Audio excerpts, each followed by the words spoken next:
আমি এই কথা আগেও বলেছি, এখনো বলতেছি, বাংলাদেশ জামাতে ইসলামীতে বর্তমানে অনেক কওমি আলেম এবং ছাত্ররা আছে, ভবিষ্যতে আরো আসবে। আর আমার তো স্বপ্ন, আলহামদুলিল্লাহ, বিশাল একটা কাফেলা বাংলাদেশ জামাতে ইসলামীতে কওমি অঙ্গন থেকে আসবে।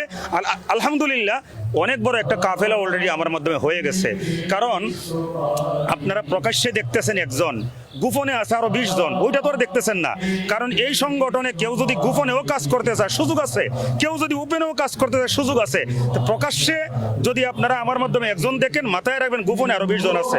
আলহামদুলিল্লাহ সবচাইতে মজার কথা হচ্ছে এখন কওমি অঙ্গনে আর অন্ধত্ব নাই, অন্ধ অনুসরণ এইটা কওমি অঙ্গনে নাই। এখনকার ছাত্ররা মডার্ন, আধুনিক, তারা বর্তমান বিশ্বের সাথে কিভাবে তাল মিলিয়ে চলতে হয় তারা এটা বুঝতে সক্ষম। এই জন্য কোনো উস্তাদের কান পড়ায় এখন তারা আর প্রভাবিত হয় না, বরং তারা বুঝতে শিখেছে এই দেশের মধ্যে এই ছোটখাটো মতভেদ ভুলে গিয়ে বিশাল স্বার্থকে টার্গেট নিয়ে ইসলামকে বিজয়ী করবার জন্য বাংলাদেশ জামাতে ইসলামের চাইতে বড় কোনো প্ল্যাটফর্ম নাই।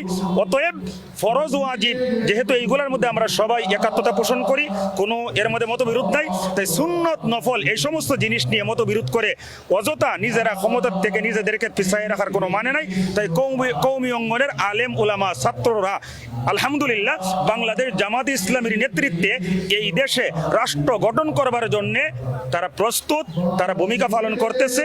এবং এখনো যারা দূরে আছে আমার বিশ্বাস তারা অচিরেই এই কাফেলায় যুক্ত হয়ে কল্যাণ রাষ্ট্র প্রতিষ্ঠার জন্য তারা অগ্রণী ভূমিকা পালন করতে প্রস্তুত হয়ে যাবে ইনশাআল্লাহ।